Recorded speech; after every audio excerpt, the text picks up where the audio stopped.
Well, good evening, everyone. This is the regular meeting of the Chuckanut Community Forest Park District Board. The commissioners are here with us. We have one excused absence, and we will be recording the meeting. We are holding this meeting via Zoom in deference to the rules about public meetings and making a place where everybody can feel safe to join in. If you do have your video on, the things in your video will be recorded and will be posted on our website. Anyone that does not want the likeness of themselves or the things in the background there should turn the video off and feel free to speak up. Your recorded message, your voice will be recorded and will be displayed on our website.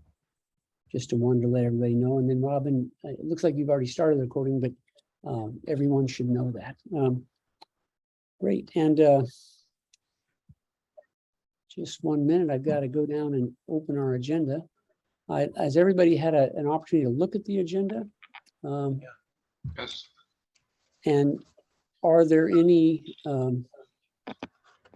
changes in the agenda that people would like to suggest? Any corrections, additions, deletions? If there are, now's the time to speak up. Well, I'd like to open the meeting recognizing that John McLaughlin is on a business trip and with his teaching responsibilities and will not be joining us tonight. I believe our other regular commissioners are all here. And to recognize that, I'd like to take roll call. Hugh Beatty. Here. John Brown. Here. Frank James, I'm here. John McLaughlin. I don't yet see John Hymas. People seen him in the, is he not in the video part? Okay. No, I don't see him. So we do have a quorum, so we can go ahead and start the meeting. But we do need to note that John is not with us now, and when he does join the meeting, we can note that at the time.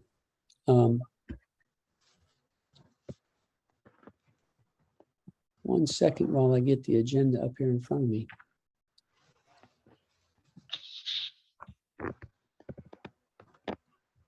There we go.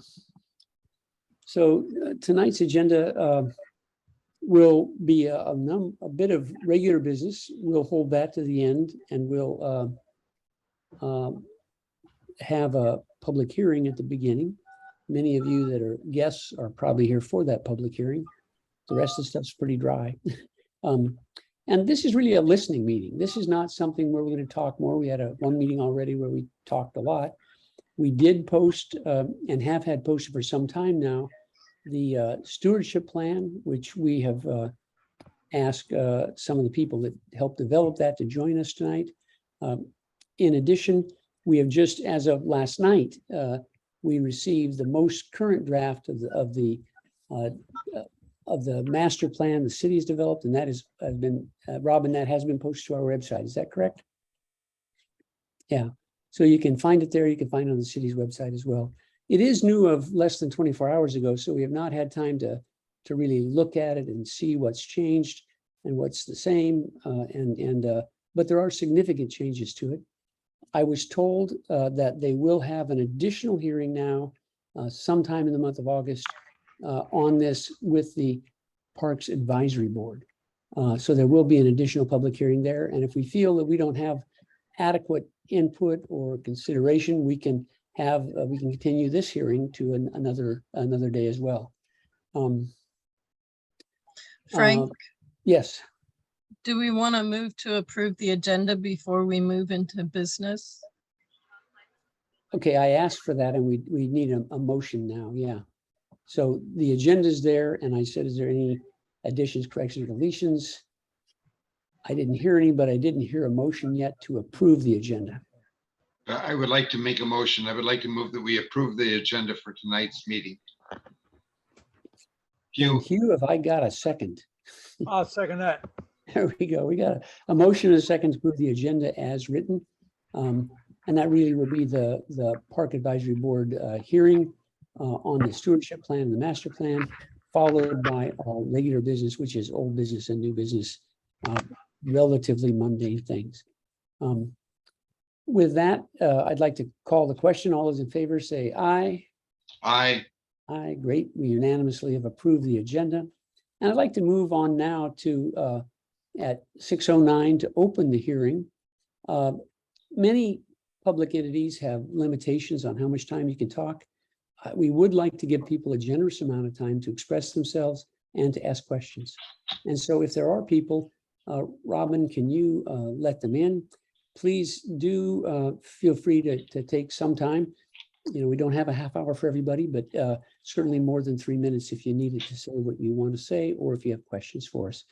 I'd also point out that Chris Webb from Herrera is joining us tonight and will be available also to answer questions. So again, this is a listening meeting.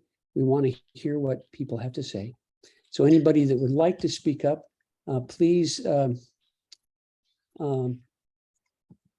They can raise their hand. indicate that by raising your hand. There's a little raise hand button down at towards the center of the bottom of the screen, and you can raise your hand, and we're happy to have you speak. Barbara Zylstra raised her hand. Barbara, I'd like to recognize you, and please tell us what you think. Okay. Well, first, I'm very grateful. Can you hear me? Yes. Yes, we can. Great.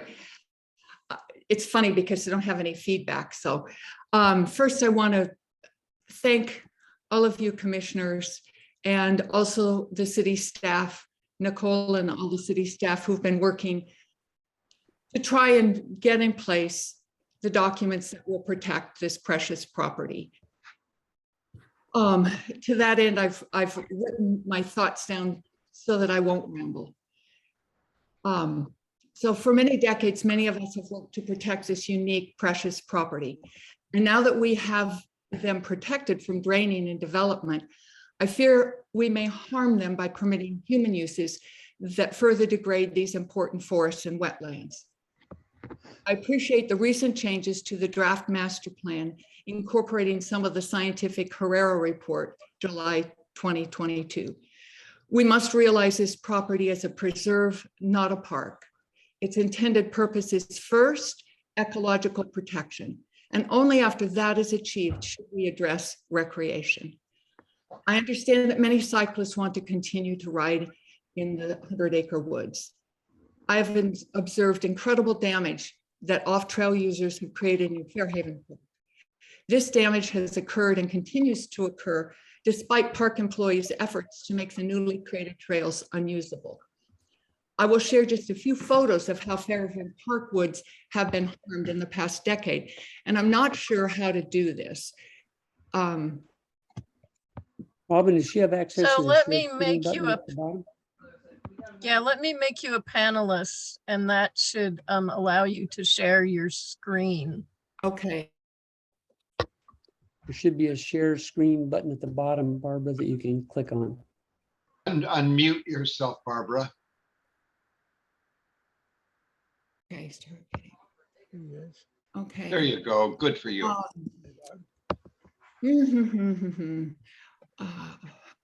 At No. the bottom in the center Online should be screen, a desktop green. share. Okay, share desktop, share your screen. Okay. So I tried to figure this out ahead of time. Photos. If I can't do it, I don't want to take up a lot of the time. I will submit these photos with my letter. Okay. Thank you. Could you describe them for us? What do they? Well, they're long trails on steep inclines, and I was going to count how many because the massive numbers of them is really pretty incredible, but I didn't count them all. But my guess is there are more than 15 road trails in the park. I understand that not all cyclists will ride off trail, but the risk that some may continue as they have in Fairhaven Park is too great a chance to take. We need to protect these woods and wetlands from uses that will damage them. Even when log barriers have been anchored in place in Fairhaven Park, the cyclists continue off-road and treat them like moguls, so they just go around them. I've placed logs and branches across these destructive trails only to return a day or two later and find them moved aside so that a rider could ride where he wanted with no concern for the forest. Allowing dogs in a wild area is counterintuitive. Dogs are predators and wild animals know to avoid them. Even a whiff of them or their urine is enough to stress the wild animal and cause it to flee or hide. And that's taken from the Herrera report, page 34, Miller et al., 2001. For this reason, no dogs are allowed in the Stimson Reserve, a similar forested wetland property in Whatcom County. We should follow their lead. Already trails have been created in the 100-acre woods that are intruding in the wetlands in their buffers, and that's really apparent in the stewardship plan. The master plan, echoing that stewardship plan, recommends removing such trails, amending the compacted soils, replanting to help the forest heal. I would like to see more trails removed from the draft master plan, following the stewardship plan figure 8. The decommissioning trails section of the master plan should be reprioritized. The two most critical criteria are: does the trail impact a protected wetland, critical habitat and species, or impact hydrologic connectivity? And does the trail support the city's conservation and restoration goals, does not negatively impact ecological or hydrologic function? Instead, the first priority listed in the master plan considers, quote, fulfilling recommendations by the public. Trails need to be decommissioned and created according to best science, and the stewardship plan gives us ample direction. I do think it is important to hear what people want and have to say, but we must remember that not all wants can be accommodated if we are to save these forested wetlands. If we did not have Fairhaven Park, the inner urban trails, and Arroyo Park surrounding these wetlands, I would be more moved to consider the desires of humans wanting more freedom to use the forest as they wish. But adjacent to the 100-acre woods, these ample trails and parks are ample trails and parks in which to ride a bicycle and walk a dog. As Dr. Seuss wrote, I speak for the trees have no tongues. Those of us familiar with these woods know that the trees do in fact communicate if we would just listen. All wildlife, animals, and plants need our respect and our protection. We may not be able to ride a bicycle or walk a dog in these woods, but that is something we willingly give up to allow the trees, the wetlands, the animals to survive and with time to thrive. No one needs to ride a bicycle in these woods. No one needs to walk a dog in these woods. We may want to do these things, but we do not need to do them to survive. Can we be big enough humans to give up something we want so that the wild ones can survive? I think we can, and this is our challenge. Wow, pretty passionate. Boy, I'm moved. I'm on her side. I don't think we're going to get all that, but that's very impressive. Thank you from my corner. I want to thank you very much. Beautifully Thank you, written. Barbara. And you're going to send those plans and those I will. comments and the photographs? I will email them to you, Robin, so that, and the pictures will be included. Great, thank you very much. Anyone else that would like to speak, please raise your hand. It's just that little hand symbol at the bottom in the center, and just click on that. We'd be happy to invite you in to speak and help us understand better what people's concerns are. I'd just like to note that Tina Merle is joining us. She's an expert in the ecology of this particular place. She studied it carefully and was one of the authors, along with Chris, of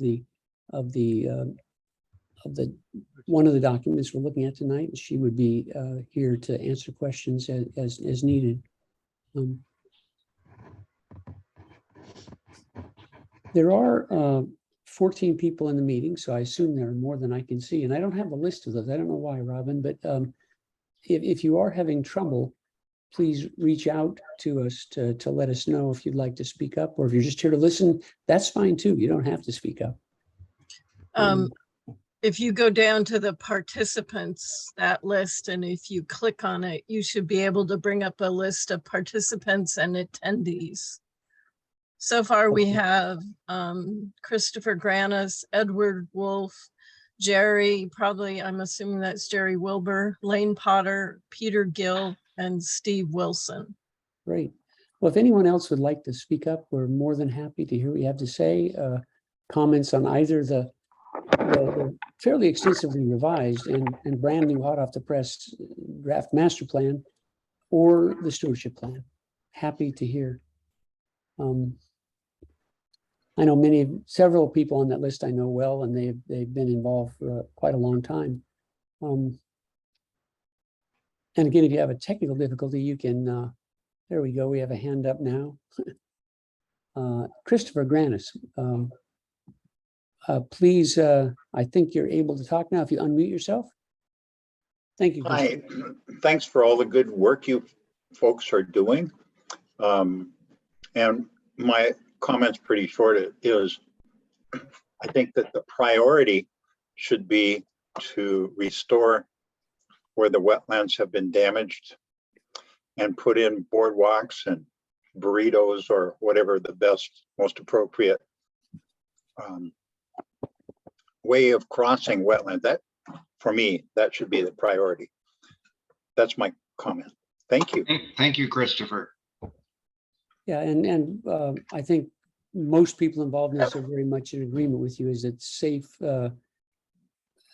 safely traveling through both the wetlands and the surrounding area that feeds water into the wetlands is very important to very carefully negotiate those with human traffic of any kind. Thanks, Christopher. Anybody else? Again, Peter Gill, you're next on the list. Please join us and have a chance to say what you'd like. Sure. Thank you, Peter. Thank you, and thank you to the group for having this hearing and continuing your discussion on the 100-acre wood. I work for the Parks Department as the Planning and Development Coordinator, and I've had a hand in helping bringing this plan along. So I am mostly here just to hear what you all have to say and what the public has to say, and answer some questions if necessary.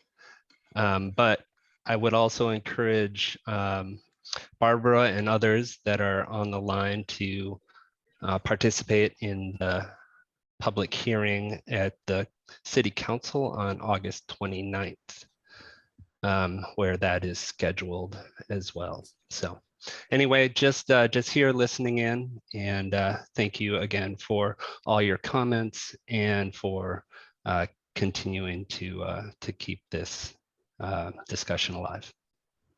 Thank you for the reminder. Thank you for the reminder about the August 29th meeting, Peter. That's very helpful.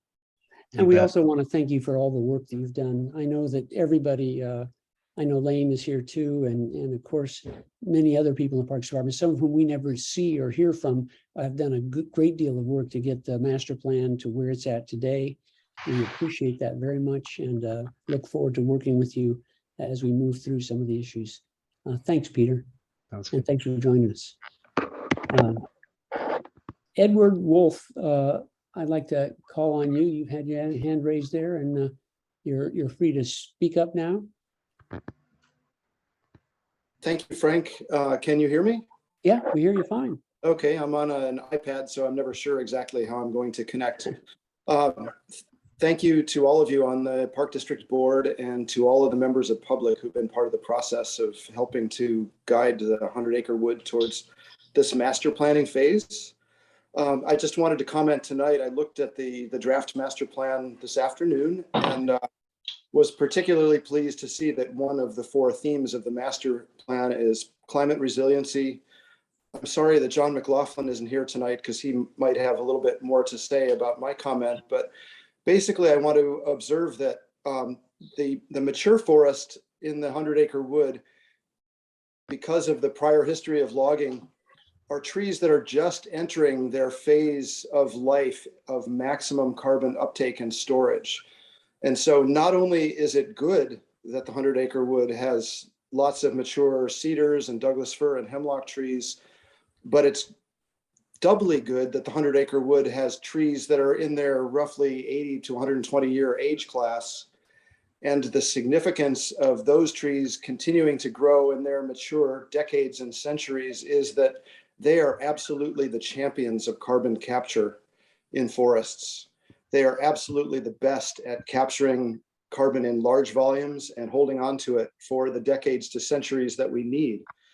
And before this country, if everything were to go right, reaches net zero, the best natural climate solution that we have available is trees in that mature age class that are not yet at the peak of their life cycle. They're still approaching the peak. This is so significant. It's much more significant than is widely understood. It's much more significant than the tree planting efforts that we can take under the next few decades when it comes to meeting our nation's climate goals. And the 100-acre wood will absolutely be the keystone of City of Bellingham's natural assets in combating climate change through capturing carbon and storing it in a biological form. I'll leave it at that, and thank you so much for inviting my comment.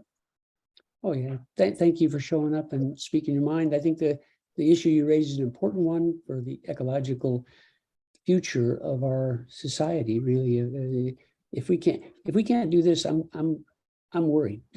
I think I'm really glad that we're doing this as a community, and that the community stepped up all along the way to put additional resources into these kinds of things. So thank you very much, Edward. May I ask, Edward, may I ask Mr. Wolf a question? Sure.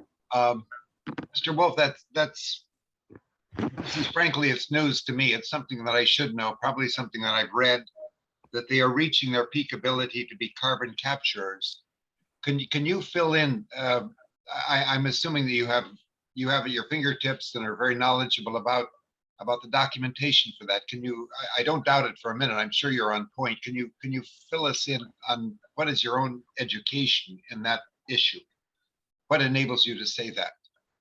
Yes, thank you for asking that, John. I have a background in forest ecosystem analysis from the University of Washington, so I have a little bit of academic experience, lifelong involvement as a forest-oriented environmentalist, and have recently worked with a former professor and colleague who's one of the IPCC Intergovernmental Panel for Climate Change lead authors over many years, now retired from that work, who has shifted his focus almost exclusively to the value of mature and maturing forests from the carbon capture standpoint. His name is William Mumaw, and he has promoted a concept that he calls proforestation, which is basically letting mature trees continue to grow because of their capacity to capture and store carbon. And his point is that the forest industry has focused on a very early stage of the tree life cycle in most parts of the country, including ours, where Douglas firs and western hemlock are often harvested on industrial forest land at a rotation of about 40 to 50 years. That's about a 20th of the average Douglas fir life cycle. Much of the value of the maturing major timber tree of our region is lost when trees are, from a carbon capture and storage standpoint, is lost when trees are harvested early. Most of our landscape has been logged. Old growth in the multi-century range is rare. And so we've got a lot of trees about which we can make decisions. And the decisions are, is it ever right to replace these trees, or is it best to leave them growing? And I think from a climate standpoint, and particularly with the urgency of the IPCC's special report goal of what's necessary to meet a 1.5 degree temperature increase limit, we have to say the best thing most of our mature trees can do for us is to keep growing. And so we have to shift policies in that direction. The Department of Natural Resources in Washington made a little turn in that direction by creating a carbon reserve and taking up to 10,000 acres of mature trees that would be eligible for timber harvest out of its harvest schedule. I have a feeling there's going to be more of that. And from that standpoint, again, the 100-acre wood is ahead of the curve. I can send you some information about proforestation if it's valuable to you. It would be valuable to us, Edward, and thank you very much. And Wonderful it's amazing information. how technically proficient the people in our community can be and how expert they often are. Wonderful. So thank you very much. Thank you. I see that John Blethyn has joined us. John, Jerry Wilbur, and Steve Wilson, I know you're out there. If you want to speak up, please raise your hand and we'll let you in.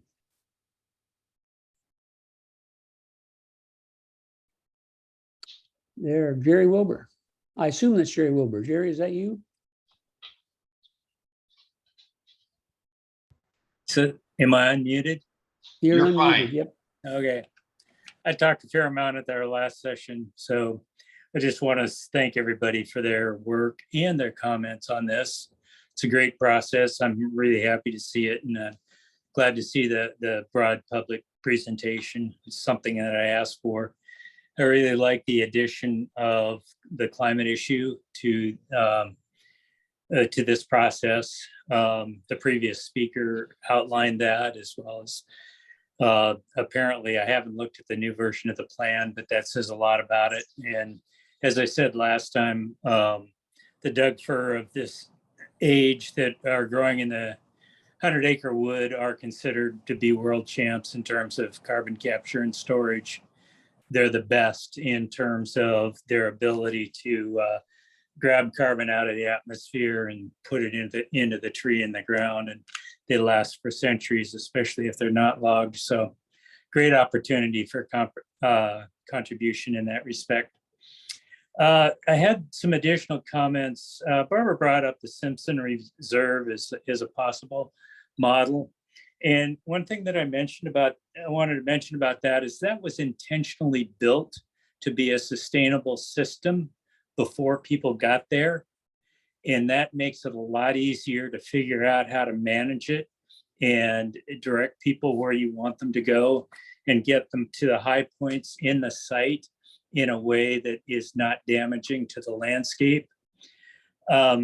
We have a very different situation in the 100-acre wood. And I'm actually pretty pissed that we haven't gotten on this before. We've had this property for 10 years. We've known that there was a lot of recreation damage, and we've let it just happen. I put most of the blame on the city, recognizing that the mayor's office and the staff has turned over, and so we've got a new leaf there. And I'm delighted to see that they're not only working on this, but they have a significant amount of money budgeted to take on the issues. I would agree with the prior comments that the thing what we needed to tackle first is the environmental impacts that the recreation is having to the woods, particularly the wetland crossings. It's very challenging to revise recreation behavior once it's established. And I think we have to give the managers some slack on timing and sequencing of how they do that. It's most people who use the woods, say like 99% of the people that will use those woods in the next 10 years, never heard of this process, nor are they involved. And so creating a system that revises that behavior and keeps people in going in directions that aren't going to harm the landscape is not an easy undertaking. One thing that I wanted to mention, because I know there's a lot of anti-bike sentiment, most of the trampling in the 100-acre woods is from foot traffic. And it's happened over many decades. I started using these woods probably in the late 70s, certainly in the early 80s. There was an old horse farm that was right off Chuckanut Drive that established a trail system for their tenants to use. And, there's some large areas that involve pretty massive impacts to Category 1 wetlands that at that time were 2-foot wide trails that had really robust wetland plants growing on either side. And certainly in the last 10 years, there's been a substantial uptick in recreational traffic that has done additional damage. And the reason I say that it's the foot traffic that's doing most of the damage is bikes don't tend to right around mud puddles, and foot traffic always does. And so that's where the widening comes from.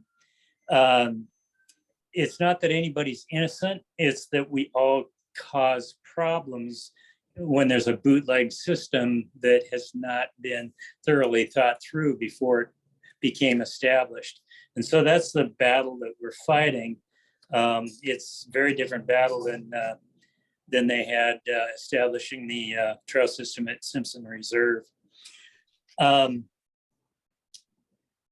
Joe, other can thing I I'd just like to ask you, most of us here know you and know your experience and background, but just for the record, maybe you could share with us the basis for your making these comments, your experience and training. Okay, I've been a trail maintenance and construction contractor for over 40 years. I've written a number of master plans and participated in a number of planning studies, and read a lot of research around recreation ecology and whatnot, and interacted with people who do that kind of research. And our work always has to comply with the recommendations that are made at that level. So Thank you. I didn't want to involve on any other level on this plan because I'm a neighbor of the properties, and I wanted to speak freely. When you're a professional or you have or in that position, you have to be a lot more neutral. And I'm not neutral on this one, so I want to be able to express myself. None of the plans are addressing some of the fundamental problems with the unsustainability of the trail network. And by that, I mean, there's a lot of environmental impacts that aren't being addressed. And one of the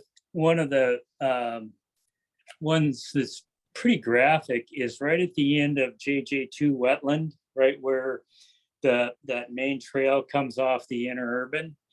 Up to the right as you're entering the trail, there's a trail that traverses up a steep ridge there at Yes. about a 35 to 40% gradient.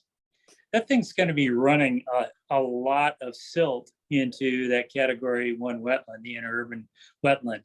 And it's just a very poor location for a trail. It's not that you can't have a trail going up that ridge. In fact, I think trying to prevent any trail from going up that ridge would be kind of foolhardy.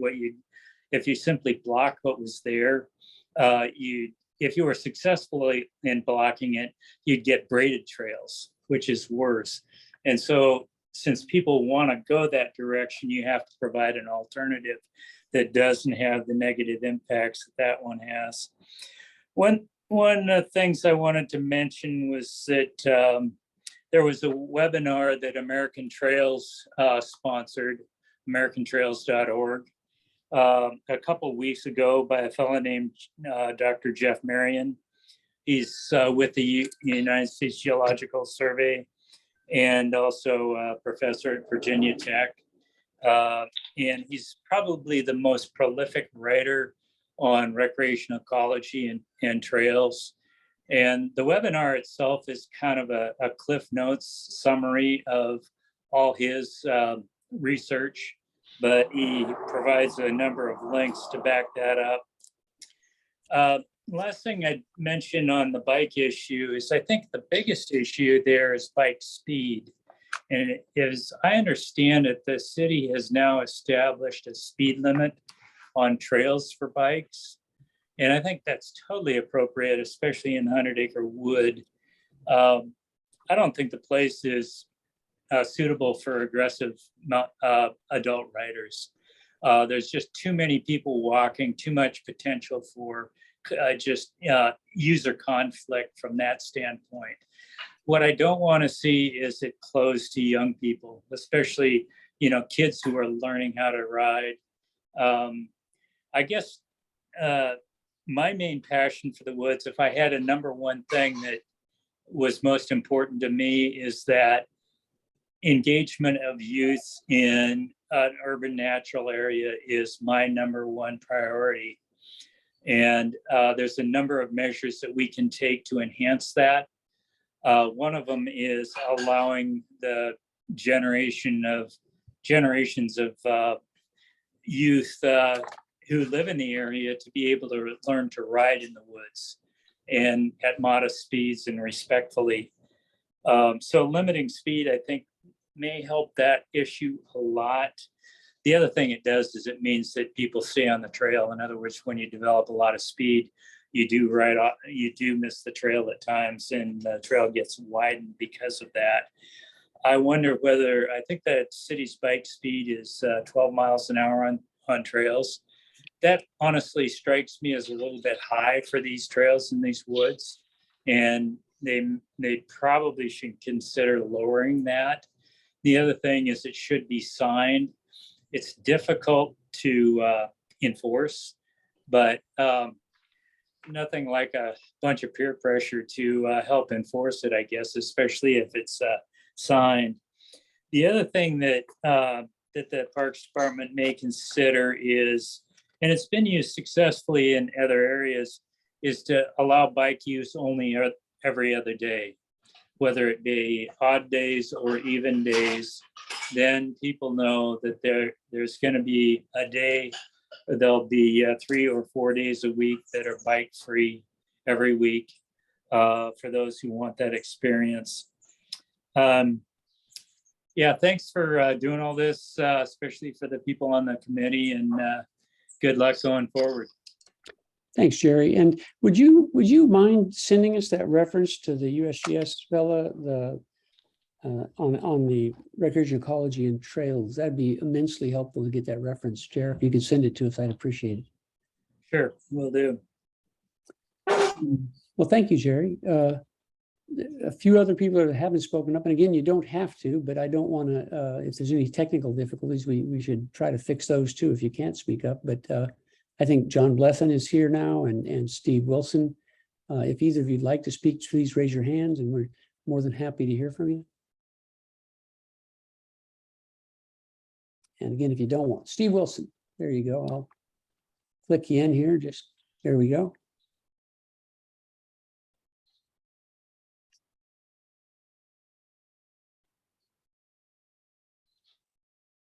All right, Steve, hopefully you can talk now. You need to unmute yourself, though. There you go. Okay. Yeah, there are. Okay, We can hear you. thank you. Well, thank you to the committee for putting this together, the stewardship program. And I have not been as thorough in reading as I should be, but so my comments are going to be limited to actually the perimeter of the area. I remember the Viewcrest entrance seems quite a bit problematic as far as car access. And so that was one thing I was just going to suggest that maybe we try and eliminate if possible and prioritize other entry points for cars. And I've agreed with all the comments so far. My concern seems to be, it'd be nice to be able to move forward all together so that we're all moving in the same direction and supporting each other. So if there's any way that the South Neighborhood Association can be supportive of moving forward in a cooperative way, I will help facilitate that on the neighborhood level. Thank you, Steve. Just to I think highlight what you were referring to is I think the parking currently near Viewcrest is right at the crest of the hill where there's impaired visibility. And there is a danger in that for sure. And I think that's something that needs to be considered. And I think your recommendation to minimize there and maximize parking someplace else, great idea. But I want to clarify that's what you were talking about, right? Yes, yes. Okay, yeah. And again, as Steve said, that's been a recognized problem for some time. And I think a little signage further south along Chuckanut that you're coming up to this park area for the touristas would be helpful so that they don't run into somebody backing out of somewhere there. Thank you. Sure. Well, John Bledin, I don't want to pick on you, but if you want to say something, we're more than happy to listen to you. We do almost every month. And if you don't, that's fine too. I did want to ask you though, if you're not going to say something on your own, I had heard, and I wanted to confirm, and maybe either Peter or Lane could clarify this too, but I'd heard there was going to be another hearing at the Parks Advisory Board this coming month in August. And I just didn't want to miss that on the schedule if that's the case. John? Yeah, there's another hearing this month, and I've kind of chosen to stay quiet because I'm going to be voting, and I'm enjoying listening to the good comments. But I also have to be a part of the park board team, I guess. Yeah, I didn't mean to call you out about that. I just really honestly, if you It's know the date, okay. I can be called out. I'm a big boy. if you know the date for that meeting, I think that would be helpful for everybody. Oh to know. God, it's what? Well, Lane should know what it is. It's the next park board meeting. The next park board meeting is August 10th. Correct. Yeah, Great. that's believable. It's That's a at morning meeting. 7:30 a.m. Yes. Great. I And what would time recommend. is- Well, I was just going to ask, that was you, Peter, speaking? Yes, sorry. That You was know what Peter. time that meeting Deal. on the 29th is with City Council? That's their evening meeting? I do not. I am not sure when that would be. Well, we'll find out and we'll get it Have posted on our to check website. this. for Check the everybody. website. Yep. Sure. I Thanks.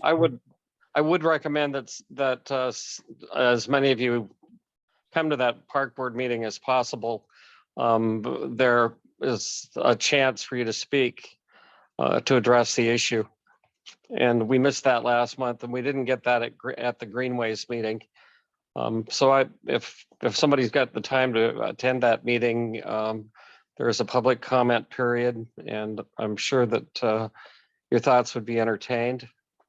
Is that a Blue Dale Donovan? No, it's a Zoom meeting, I'm afraid. Okay. Okay. Well, thank I'll you, be John. there. Appreciate your comments and I appreciate the information too. And Robin, could you find out where and when those meetings are, the time and date and the location, and make sure we post those prominently on the website so everybody has access to them? I think what you need is a Zoom connection. Yeah. We'll work on that. Good. I had trouble Thanks. signing this one because I was trying to sign on the wrong link, I think. And but you do need a Zoom connection to participate. Yeah. Are there other, I think that's everybody I see on the list. Lane, you're the only one that hasn't said anything. If you'd like to, we'd be happy to hear from you. If you just want to listen, that's okay too. You know, I don't have too much to add. I'm happy to hear everyone's comments, and it sounds great that everyone wants to prioritize restoring wetlands. And I think we're all really close to being on the same page. I was curious if this group will be putting together public comments and providing those to the city, or just keeping those for your own record. No, we will be putting them together as comments, and we'll continue to evolve the stewardship plan as well. A couple of things that we're looking at right now. One is there was very brief mention, and I think none in the master plan, and only briefly in the stewardship plan, about invasive species. And we had quite a good hearing, actually a guest speaker about those issues, and we have a map and a pretty extensive list of what those issues are. We plan on adding that as an appendix to kind of to the current our current plan. And there are some other issues we're going to add to that as well. And we can certainly append a summary of the comments of the two hearings we had. And we'll have to decide when everybody's had a chance to speak, if we want to have yet another meeting or not. But thanks, Lane. Thank you. Well, I don't John see. Blevin has his hand up again.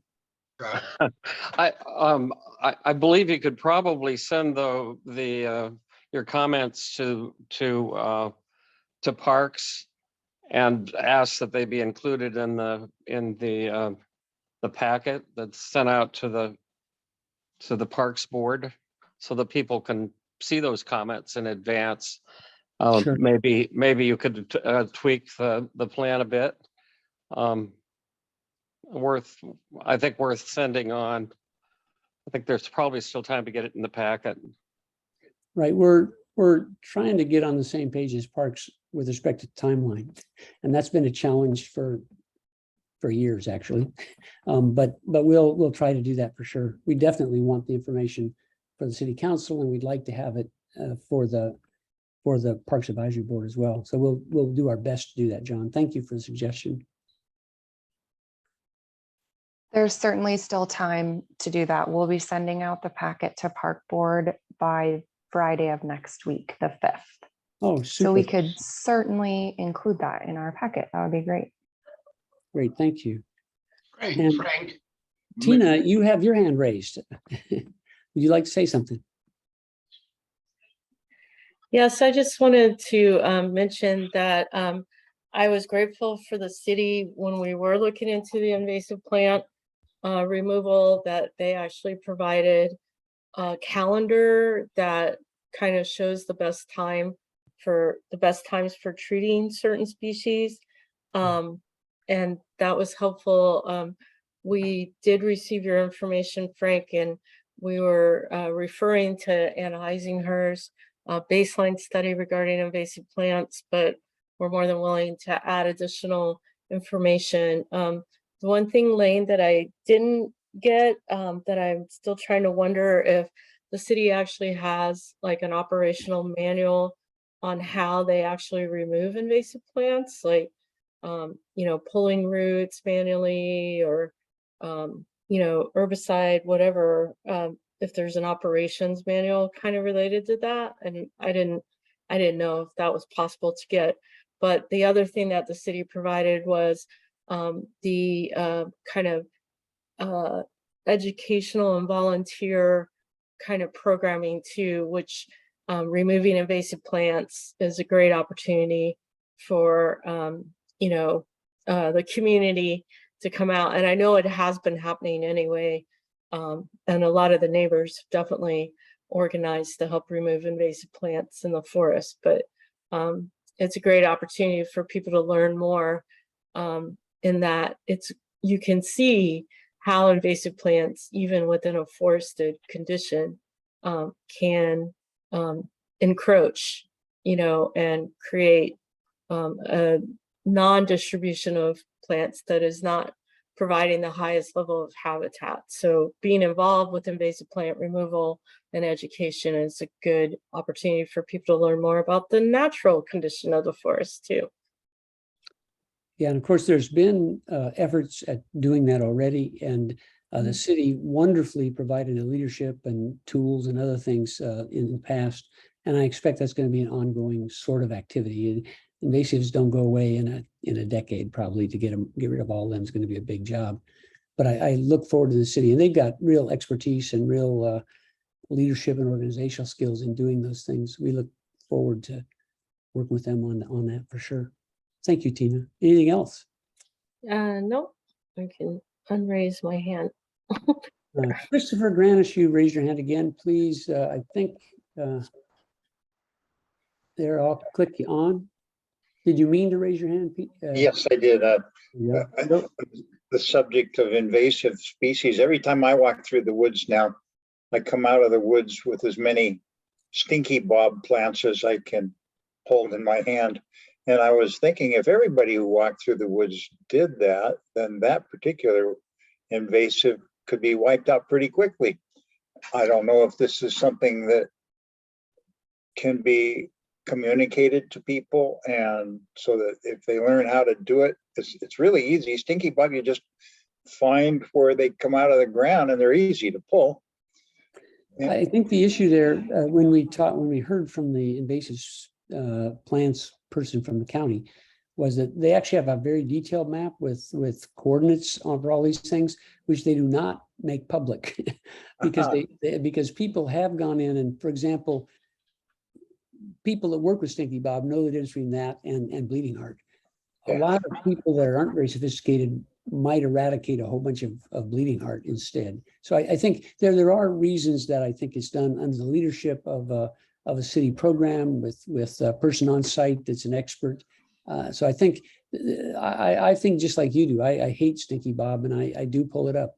I got to say, wherever I go, and it is along the trails where the disturbed soils are really promote its distribution, and it gets on fur and feet and pant legs and all that, and we become the distributive mechanism for it in some cases. But I think that's a good point. But I would just caution that I think we need to really work with our county and our city leadership to do that so that it doesn't cause harm. I agree entirely, and I don't pull out a Stinky Bob unless I see those really pretty little pinkish flowers, and I agree they do look an awfully lot like bleeding heart. One other thing I wanted to comment about, as a result of this process, I was looking at the trail maps, and I realized it was one I hadn't been on. So that's the trail that goes from Hope Pond northeast up the hill, and I followed that. There's a lot of Stinky Bob on that trail. But anyway, I found myself in the backyard of a couple of condos, and I thought, this must have lost trail somewhere. And I went back and I found another trail that went up a very steep slope, too steep for me to go up. And so I'm wondering if there are any plans in the works about that trail. It'd be nice if it could connect to Cody or something, but I don't know, maybe the topography is such that it should just be closed off. Do you know anything about that particular trail? It's a hard thing, Christopher, because kind of our purview is the 100-acre wood is actually the Chuckanut Community Forest itself. And so it's well away from that. I think the city certainly, I'm sure, has information and has thought about, usually when I approach them, they thought about this sort of thing. John Blethyn, you got your hand up. Was that the answer that comment? I push for that 28th Street Trail all the time. And it'll be great to have a connector between the interurban and the 28th Street Trail, which would allow you to get all the way over Seahome Hill into the Seahome neighborhood. It's an important connector. It needs to happen.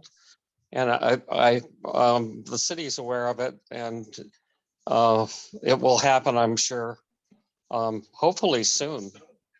It looks like there's just a little bit of private property in between, right? Is that the issue? Well, actually, the trail is actually east of that development, up that steep hill. Mm-hmm. But I'm sure we can come up with a workaround. Okay, great. The steep hill is the right of way, unfortunately. Well, you've been doing this a long time, John. Great. So you think that's kind of in process, and is there any way we can facilitate it through our comments back to the city, or? I'd love it. Okay, Lane, would you care to comment on that? Sounds like you.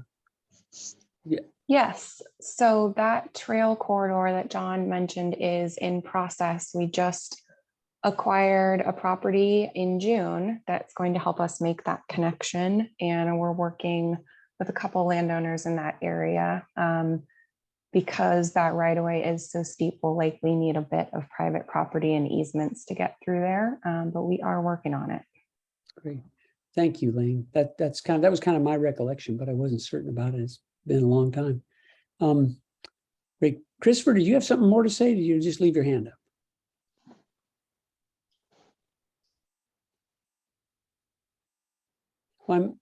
You're muted. I just wanted to say thanks, John, and thanks, Lane. I'm very happy to hear somebody's working on that, and I'm just delighted with how many people are pulling in the same direction on this whole the woods. Thanks again. Well, I want to thank all of our participants. Thank you so much for coming, and thank you so much for your significant ideas and your taking the time to comment and bringing this forward. And of course, to Lane and Peter for coming and being able, knowledgeable knowledgeable in assisting us and answering questions. Appreciate that very much. I, Go ahead. Oh, yeah, Hugh. I would say something. Reading through the master plan and stuff, I see when it comes to fire protection, there's signs that will go up if there's a high forest fire danger, I guess. That was in there a little bit, but that's it, you know, it's like, I think we need a little more. We need the fire department to sort of make a little plan for a forest fire. And outline where all the hydrants are on the edge of the property, you know, and maybe we could put up a little hose connections and things like that, you know, so that if there is a fire, people can put it out quickly or something. See, that's a great idea. I was involved in putting out a fire over on the properties being developed above Mud Bay there. And it got put out by the fire department, but they're building guys. They don't do wildland fires, and it burst back into flame a few hours later. And I think some additional thought about how we manage forests specifically with fire, and not just rely on our fire department, because they're wonderful people and they do great with homes. But I think it only got put out when the citizens showed up and a wildland crew finally came. But it takes a while to get a wildland crew there. And this is a fire that could have taken out all of Edgemore. I mean, had it kept going. So I think that is a concern. It's a valid one, Hugh, and we definitely should add that in. If you wouldn't mind sending a note to remind me, we'll include it we'll get more on that in the document that we're responsible for. Okay. Thank you. John Brown, you didn't say much yet, did you? I forget about our commissioners. Anything you'd like to add?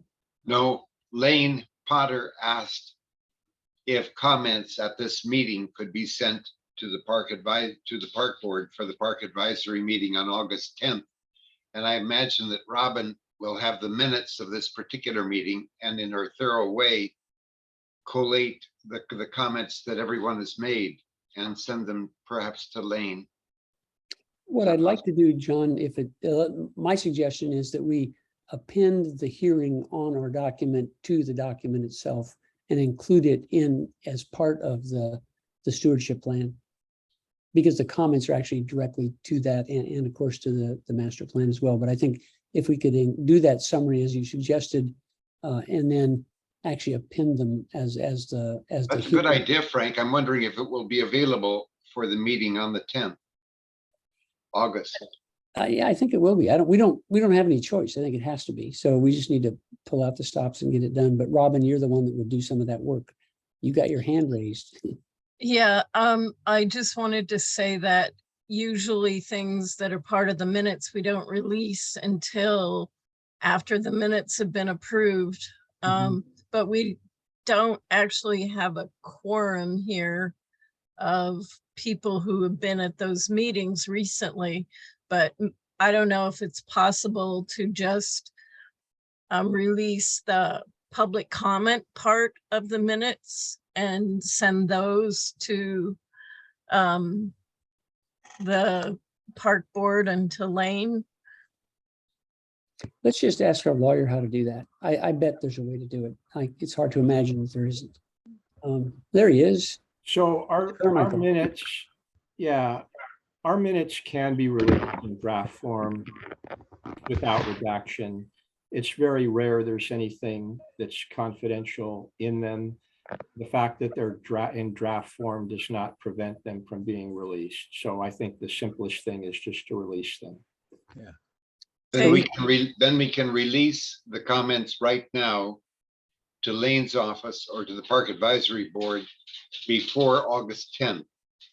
That's one alternative. If I understand you, Frank, you are saying that the comments now made would become part of the stewardship plan and appended to Herrera's stewardship plan. Right. Well, it's our stewardship plan now. Yes, correct. So it's yeah. You are suggesting that that can all be done by August 10th.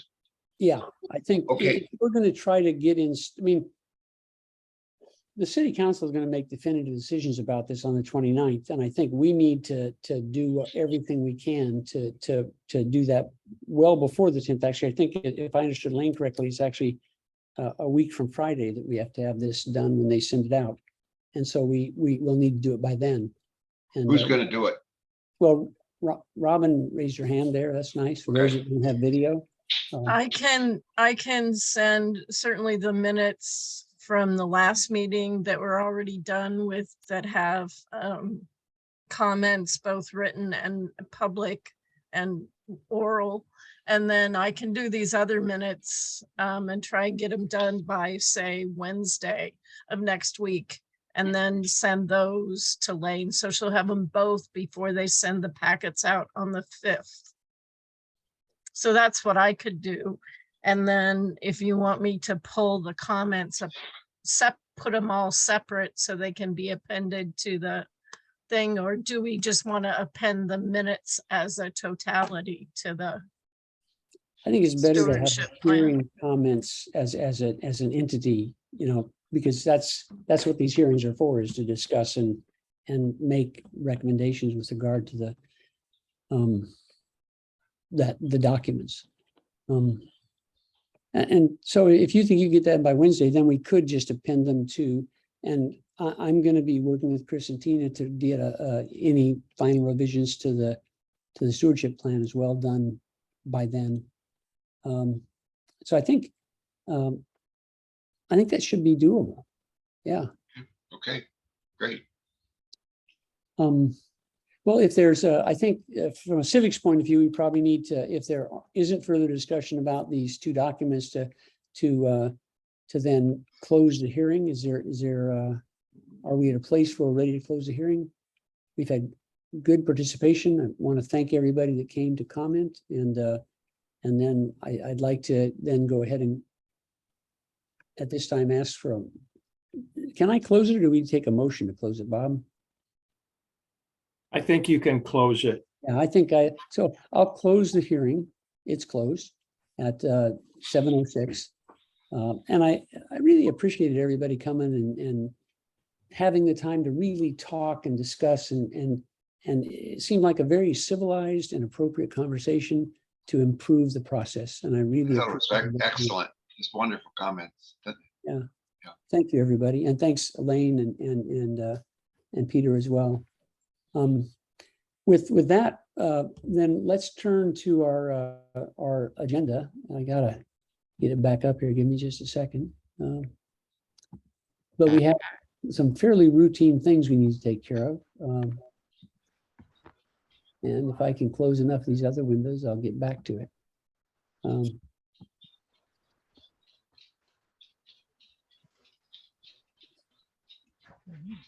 There we go. So having closed the public hearing, let's go to old business. The stewardship plan changes and finalization is one thing, public education and communication strategy, and then other old business. And then for new business, we've got annual corporate filings, Warrior State Secretary of State, and other new business, and then the routine monthly expenses, treasury report, and consent agenda. So let's go forward with this. The stewardship plan changes and finalization. We've kind of been talking about that. It sounds like our goal is going to be to get this done in total, both the changes to the stewardship plan and the changes to the hearing minutes by next Wednesday, and be able to get it then to Lane for inclusion in the packet to the Parks Advisory Board. So by Wednesday, get it done, distributed by Friday through the Parks Department, and then encourage people to participate in both the hearing on the 29th with the City Council, and on the 10th with the Parks Advisory Board. Does that sound right? Yes. So the other content areas I think to talk about is that I've been talking some with Chris about, and is I really do feel like we've got a good, pretty tight summary of the issues around invasive species from the meeting that we had and the report that we had and the detailed discussion we had. I can reduce that down to some simple narrative, and there's a map that we have, a very general one, not real specific, but it shows some of the things, and include that as an appendix about invasive species with the stewardship plan. There were some other things that I think we bear discussing. I think that there are still some issues about the trail alignment and the trail locations. If you've all had the time to actually look at the stewardship plan and the most current version of the master plan, those maps are quite different. The city left in a lot more trails, and I don't know if that was intentional or unintentional. It's hard to know. But I think our belief and the impact of the stewardship plan as written is that not only are there wetlands that we should be very careful about putting trails in, but there are also the areas adjacent to that. And Chris, did you want to speak just for a minute about that and give us some idea of what you would recommend in terms of kind of language and how we could try to approach a city to get the things done that we believe need to be done to preserve the place? Yeah, we talked earlier today about how the buffers serve an important role in allowing the wetlands to fully function, and we had used proximity to those wetlands and presence of trails in those buffers as some of our primary criteria for recommending decommissioning. And so we felt like it might be important to that didn't seem to be similarly emphasized in the city's plan. Their exhibit showing the trails to remain did not have a very robust background information on those buffers and wetlands. And so I thought that was an area that could be the basis for some comment to increase the consideration of the buffers in addition to the wetlands and some of the trail layout. Right, so the buffers are pretty extensive, and they're actually part of the city's legal mandate in terms of setbacks and the various considerations that are necessary for even improving the trails, if I understand correctly, that are there. So I think we need to make the argument those buffers need to be respected. They are how the wetlands get recharged.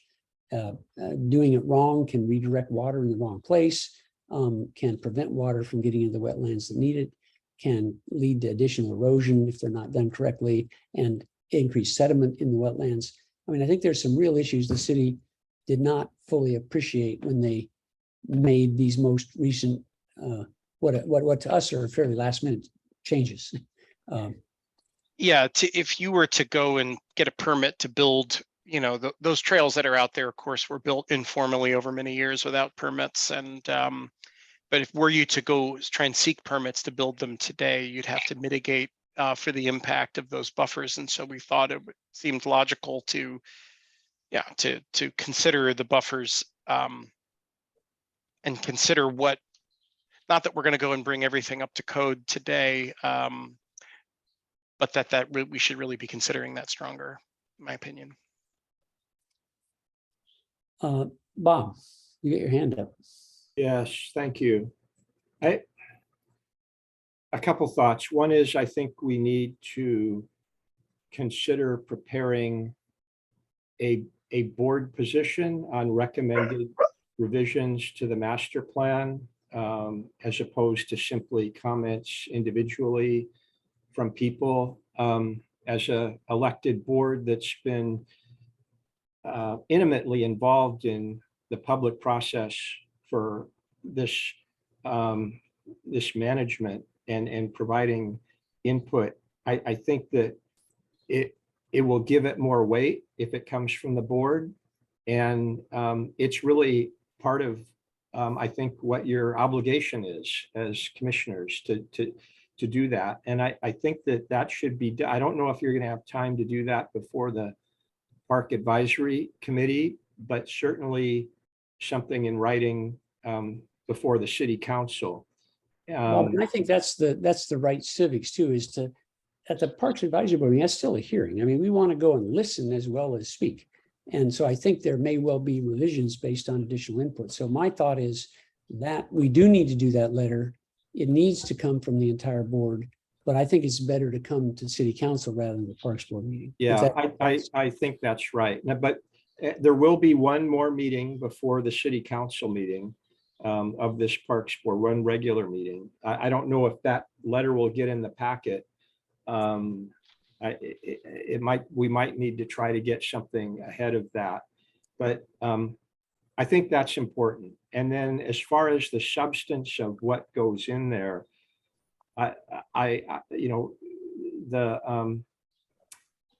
there's a lot to think about and talk about. One of them is the prioritization of the habitats and what that means in terms of restoration and protection and funding improvements like boardwalks. Another thing is decommissioning trails. I think some specific recommendations about what should go in the master plan should be made based on the information we have in the stewardship plan. And then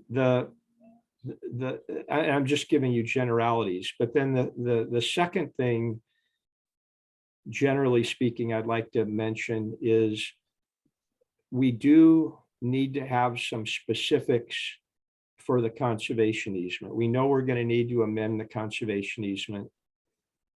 I wasn't at the last meeting, but I did read the minutes of the last meeting, and I read a couple of times what Nicole Oliver said about the conservation easement and how we have to be careful based on the history of this property and how it went to the voters in terms of what kind of amendments we make or what we can make. And I think that's accurate, but there's certainly a number of amendments that can be made beyond and probably need to be made beyond what we've more or less agreed to at the steering committee. As I mentioned to the board at a prior meeting, I've gotten some specific input from Rand Jack of the Land Trust about the specificity that's needed in the conservation easement. I've spent a little bit of time making potential revisions to that, which I haven't shared with anybody yet, but based on comments that Rand Jack made. And I'm thinking what we probably need to do is, there's a number of places in that conservation easement where it sort of defaults to the master plan. Well, now we have the master plan coming up for adoption.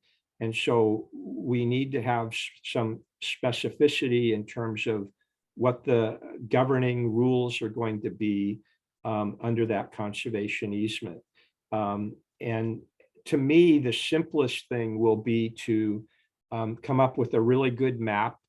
And this is something that maybe we should be striving for as part of that park district board letter that identifies the trails recommended for decommissioning, identifies the trails that are recommended to remain, identifies the areas for potential boardwalks in the future, and put that in with the letter. And if that can be something that is more or less incorporated into the master plan, we can put it in the conservation easement. Or even if there is something closely in the master plan that could be consistent with it, we can attach the map to the conservation easement and say, look, here's where the trails are, here's what's going to be allowed, here's what's not going to be allowed, and here's what the priorities are. That's what I think we need to be striving for. Chris and Tina have done a great job of that already. I think we can look directly to the stewardship plan for that information. Right. I think there is that we may need to generate a slightly different exhibit, but I agree most of it is most of the data is in the stewardship plan already. And the city also, I don't know how many people got a chance to read it, but they made a significant change in the main trail going through, and that is that it's going to be reduced to 6 feet wide. It will be a gravel surface trail, which I think 86% of people on their own survey opposed. Yeah. And it isn't clear to me that it needs to go all the way through. It still crosses that one very fragile wetland spot in the middle. And either it's going to take some very expensive road work to get them through there with essentially a one-lane road, or they're going to need to end it on both sides. And if they want to drive in on something, to come in from either side rather than drive through. But those are all things I think we need to consider. There are a complex set of issues there. And somebody needs to take on the task of writing the first draft of that letter for the board, what the board's position is for consideration. I don't know who's going to do that. For the city council or for the Parks Advisory Board? To the city council. I'm Yeah. thinking beyond the Park Advisory Board at this point. I'm thinking the formal recommendation of the board, somebody's going to need to write that letter. For the city council, I can do that. That's the time span I will be able to do. Okay. Just to get you all up to speed, I have a complication of my cancer surgery, which is that I have a hernia that needs surgery to repair it. So sort of a comedy of errors, but a good one, give me fix a hernia, no problem. But I am going to be, but it's a pretty minor thing. So I will have. I don't think that I could assemble the letter myself. Regarding your medical situation, of course, we wish you all the best. Yeah. I don't think I could assemble a letter myself, but I would certainly be glad to meet with you and help you draft that letter to the city council. Bob, you feel that this is something that should come from us, not just as an economic consideration. I mean, we could simply say, Bob, you write the letter, but you presumably this is our letter to write, but we should put it, we would like to run it by you, I'm sure. Yeah, I think it would be good for me to review and help with it, maybe edit, but and I know we're probably out of budget with Herrera. It wouldn't be a bad idea though to have Herrera review it. And I think the other key person is John McLaughlin needs to be reviewing it and editing it. But someone needs to take the sort of the lead role and for the responsibility for getting it done. And if Frank, if you're able to do that, that would be great. I can do that. My surgeon told me that it'd be a couple of days off. That's it. So. All right, good.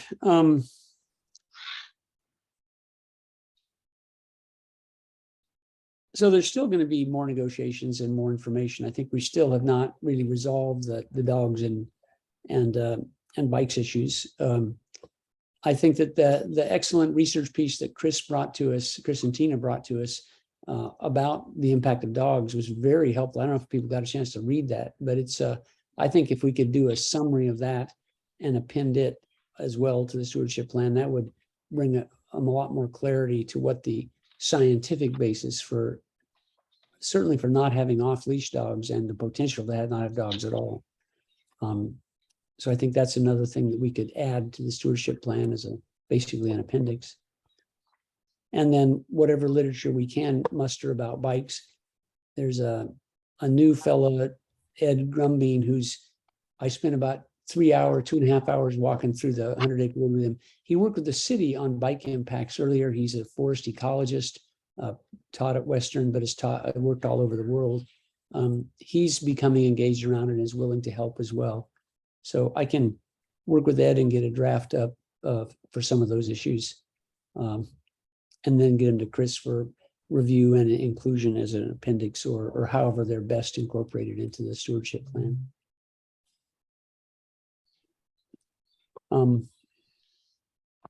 Is there more on this issue now? You have mentioned, some others have mentioned, Barbara Zielstra mentioned, presumably we all have thoughts about this. We are called the Chuckanut Community Forest Park District, and there is some question as to what this word park, I don't want to get into too deeply into this if you don't want to. Whether this question of making it designated it as a preserve rather than a park, or in some way accommodating, the terms accommodate each other.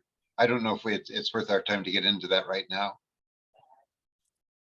Well, the naming of it is both the process for naming it and the naming of it is part of the master plan process. And right now that master plan says 100-acre wood.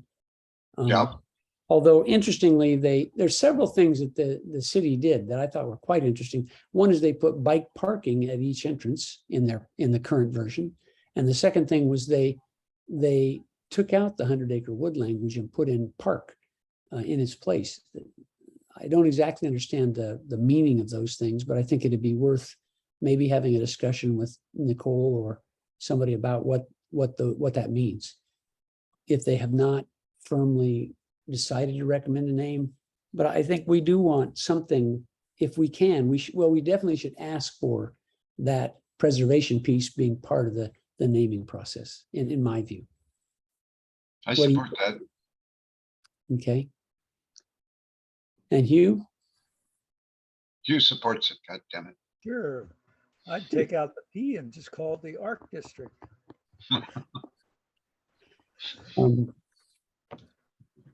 Great. So we do have some other things. Are we at a point of moving forward with this now? Yes, Robin.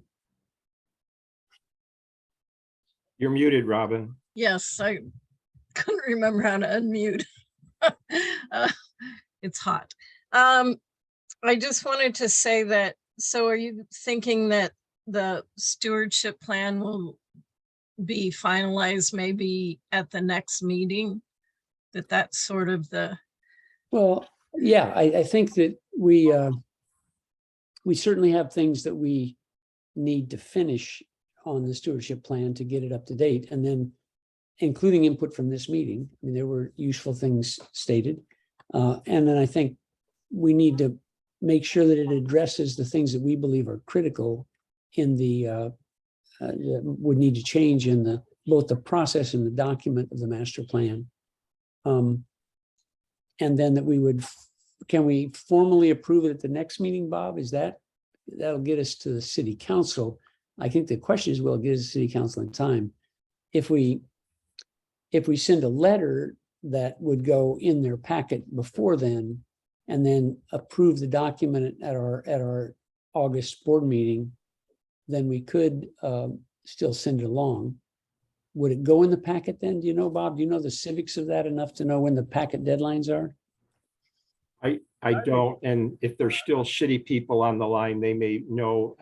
My experience has been Wednesday noon or end of the day Tuesday is usually what you shoot for, but it's been a while since I've tried to get something in the packet in Bellingham, and that could have changed. As long as the letter is there, I think we're in good shape, and we can send the actual document to them separately, can't we? Well, the other thing is we do have a draft of the stewardship plan that's publicly available, and right, and that could be sent to them along with the letter, so they have that, with the understanding that it hasn't been formally approved yet by the board, but it will be by the time the council has its public hearing on the 29th. So right. I don't see any real problem with sending the draft to the council along with the letter. So the Jerry's with us, Wilbur, but the others have all left. So yeah, that sounds good. Any further discussion? Yeah, I don't think we need a motion for any of that. We do need a motion for some of the other things coming up, though. Public education communication strategy. Frank, could I just do Sure, the yeah. one thing? Did Please you do. guys see the estimate for printing the stewardship plan? I didn't. $35 a copy, right? Yeah.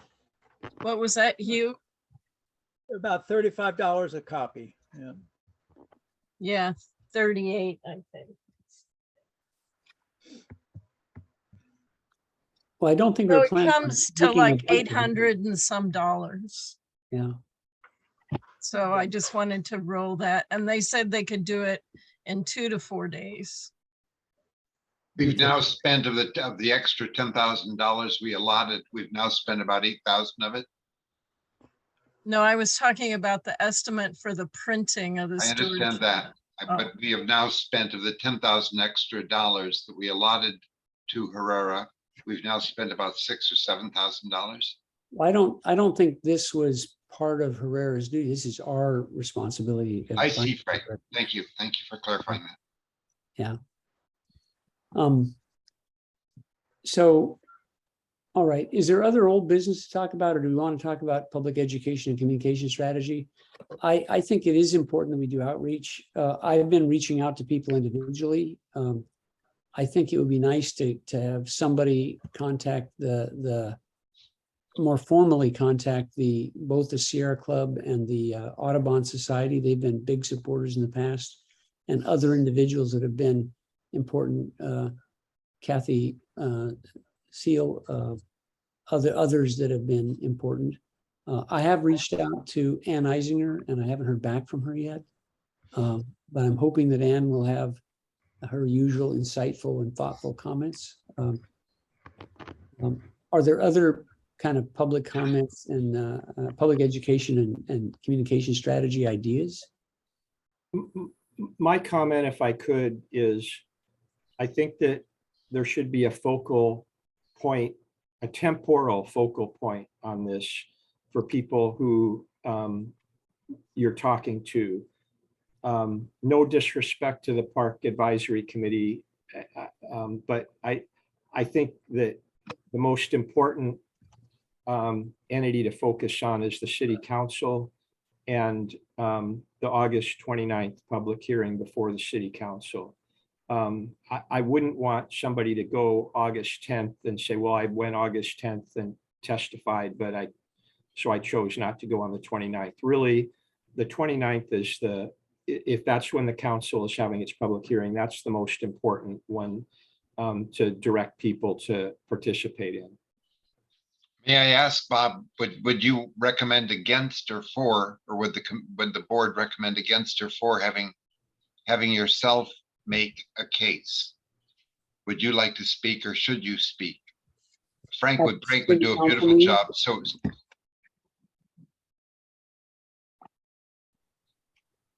well, I think we should figure out, if I'm going to speak, we should figure out what the purpose of that would be and what I'm going to say. I obviously, like everybody else, have their own opinions, but my job is to represent the board. And so if the board thinks that there's a message I can communicate more effectively, I'm open to doing that. Though perhaps the one that comes to my mind is issues related to the conservation easement.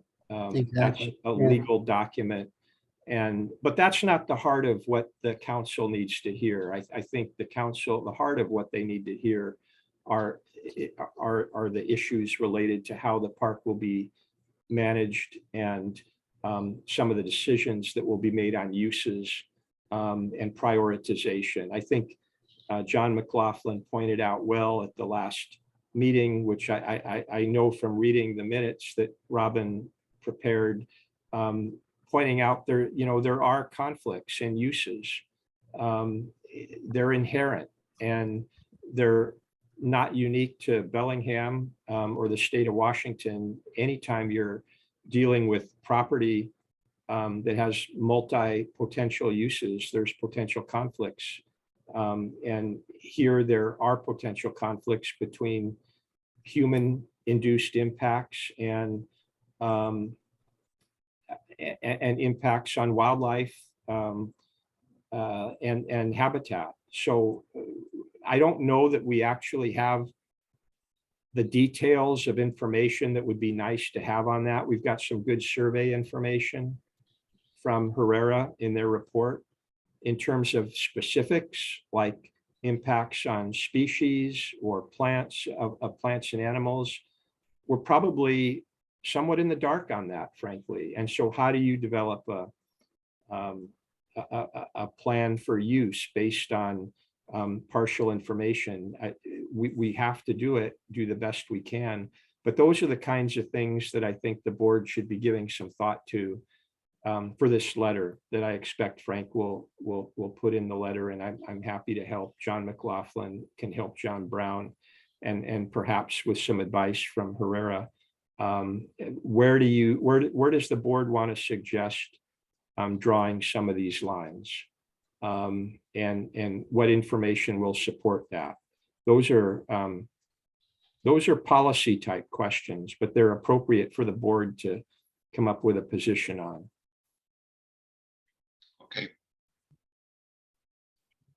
Okay. Well, that leaves the question open of whether or not you make the presentation. I don't think that we have to. I don't. John, I think my thought is that there would be a variety of people making presentations. I think yes. That Bob would speak to the issue of my thought's always been that the conservation easement would be spoken to by you, Bob. Yeah. And you have the best understanding of it. And I think Chris and his team have agreed to speak to the issue at that meeting with respect to what the summary of what the conservation easement impacts might be of our stewardship plan. And how our stewardship plan could and ought to inform the master planning process.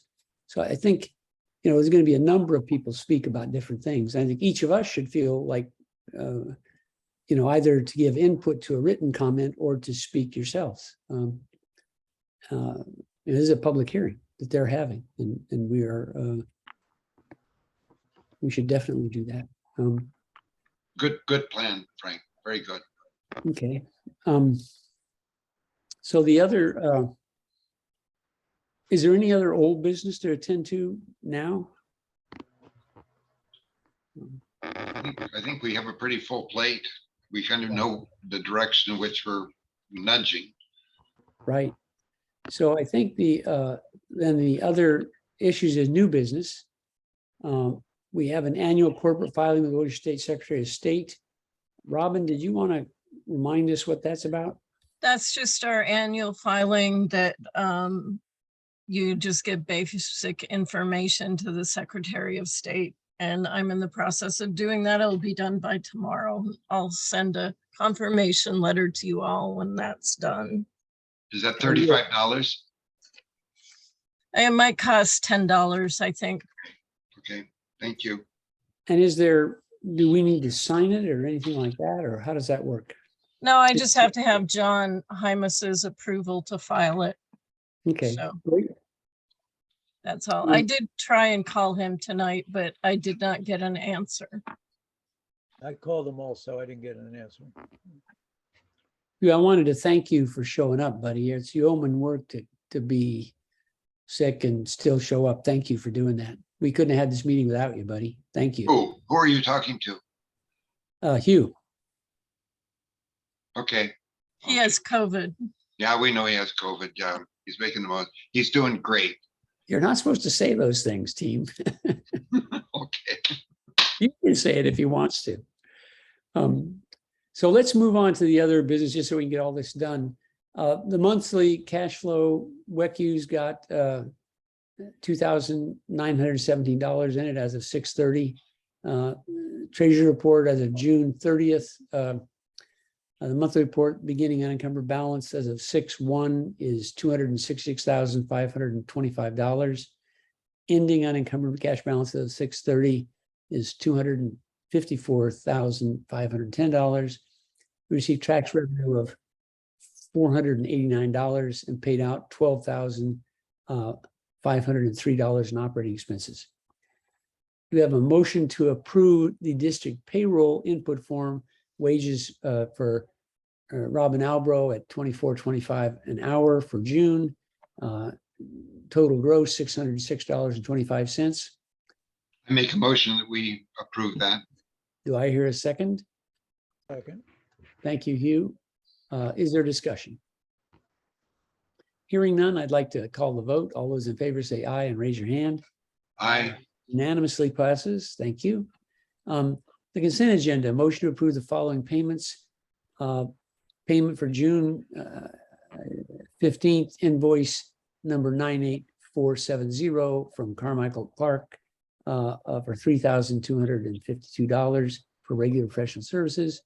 Payment for July 15th, invoice 51454 from Herrera Environmental Consultants Incorporated for $6,983.52 for tasks 5, 6, and 7. Total bill to date, $37,598.25. Payment at June 28th, invoice 43020, Whatcom County Administrative Services for $30 for second quarter payroll services. and reimbursement to Robin Albro for Zoom webinar services. June 30th invoice 155403503 for $85.96. That's $79 plus $6.96 tax. Do I hear a motion to approve those things, or Move approval. you approve? Second. Moved and seconded by John. And is there further discussion? Hearing none, I'll call the question. All those in favor, raise your right hand and say aye. Aye. Passes unanimously.